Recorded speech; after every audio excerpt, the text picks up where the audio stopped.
Today I will learn how to make a cinematic black bar.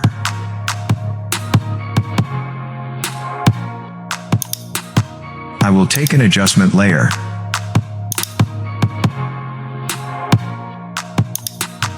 I will leave the adjustment layer in the timeline. I will enlarge the adjustment layer and take all the shots in the footage. Then I will come to the effect. I will search for crop effects and leave them above the adjustment layer. Then comes the effect control. When it comes to crop, I will make top 12 and bottom 12.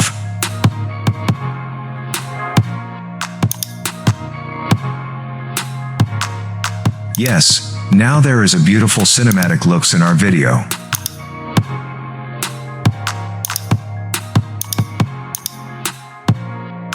If you like it, subscribe.